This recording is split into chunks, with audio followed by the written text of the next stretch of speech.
Hello guys and welcome to the EduChange Academy. We are here to deliver the best winter peak ever and to make a lot of bordello.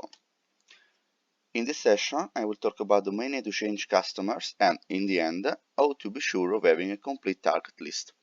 Well, that will be the 5 topics of the session.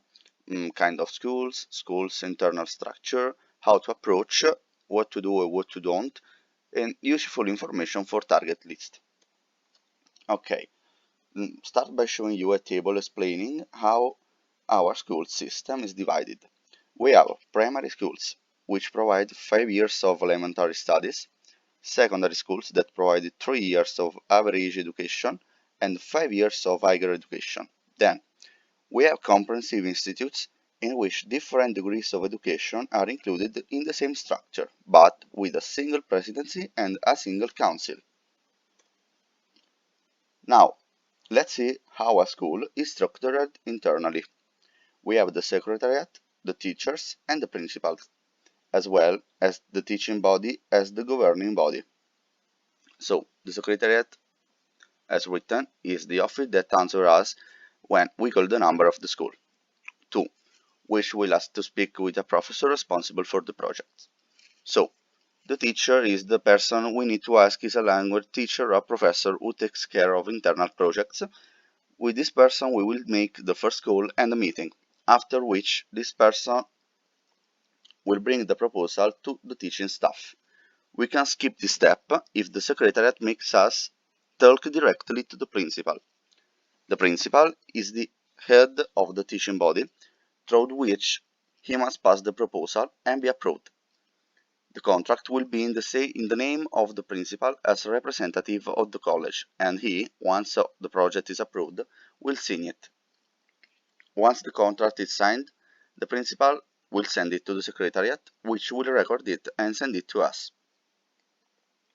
Now, what is the best way to approach this type of customer? There are 4 fundamental points. We must be precise, professional, serious, and customer-oriented.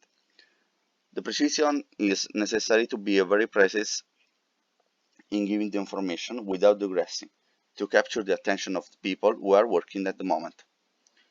Professionalism, so you need to be very professional with schools. Let us be professionals in the field, transmitting security and using the appropriate language.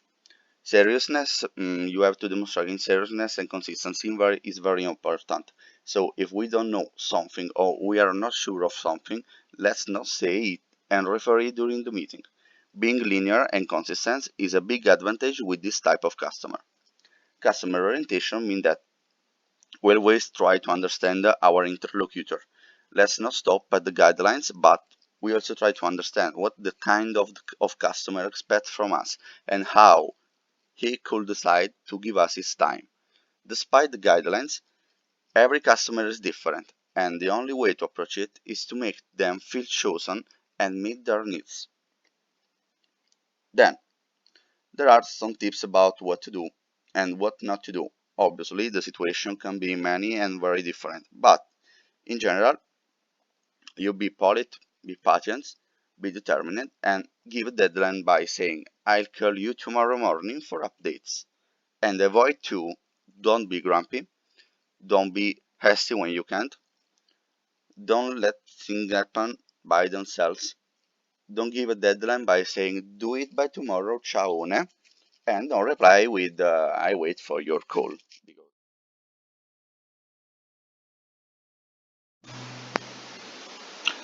Here I show you an example of target list, where you can see how information is entered.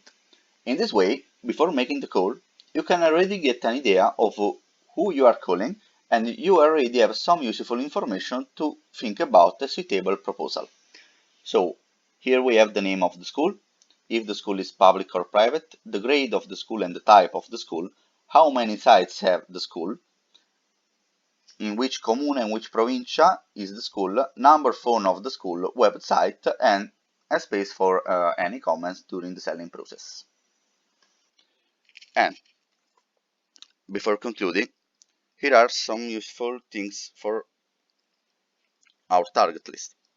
It might be very useful to know the number of students and classes in our schools. the project they have done and are still doing, and the type of schools, whether public or private.